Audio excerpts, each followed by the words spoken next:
Ya, Assalamualaikum warahmatullahi wabarakatuh dan selamat sejahtera. Kita akan masuk subtopik yang terakhir dalam bab yang keempat iaitu fitoremediasi.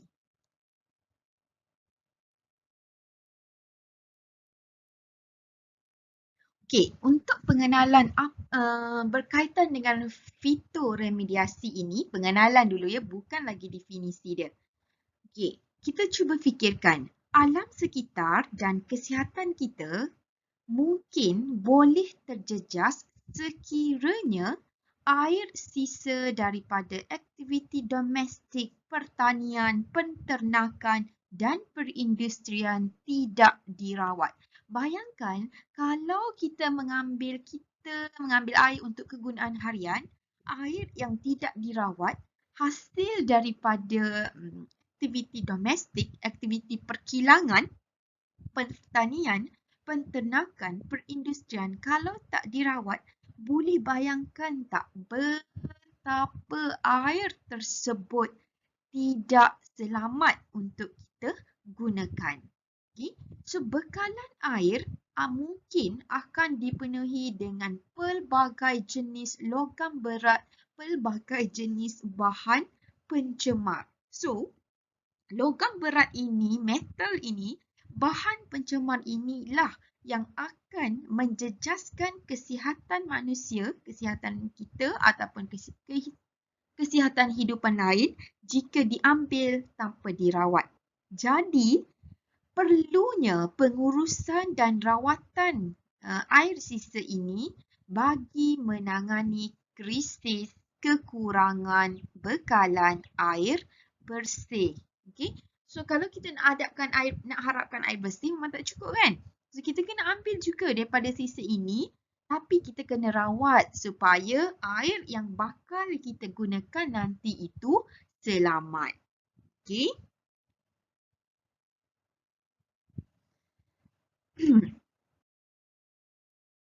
So apa itu fitoremediasi?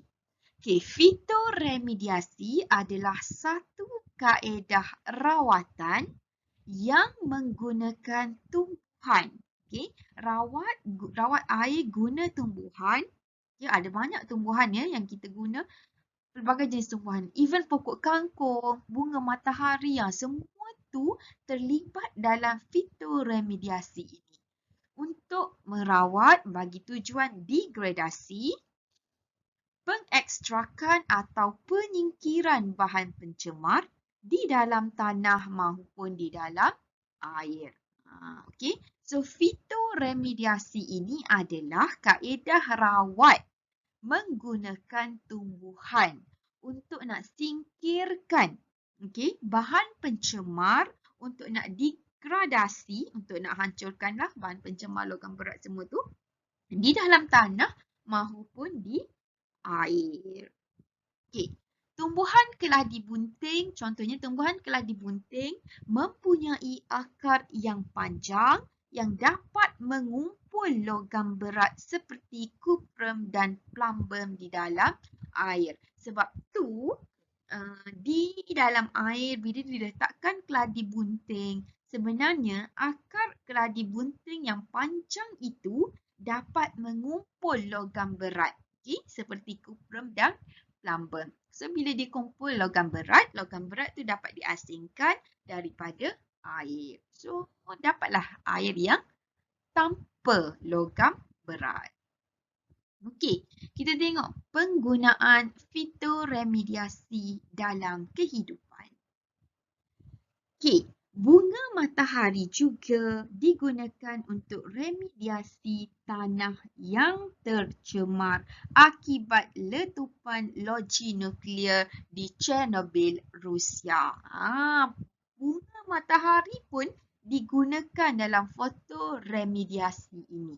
Contohnya yang digunakan di Chernobyl akibat daripada letupan loji nuklear. Letupan loji nuklear, kamu bayangkanlah berapa banyak bahan toksik, bahan yang logam berat yang berbahaya kepada hidupan. Jadi bunga matahari ini dia akan cuci, macam cucilah kan tanah yang tercemar akibat daripada letupan ini. Ini digunakan di Rusia. Okey. Macam mana bunga matahari ini berfungsi, bertindak? Okay, ia bertindak sebagai hyperaccumulator. Dia akan accumulate, dia akan kumpulkan, okay, yang dapat menyingkirkan logam berat seperti zinc, kromium, kuprum, plumbum, nikel, bahan radioaktif cesium dan strontium.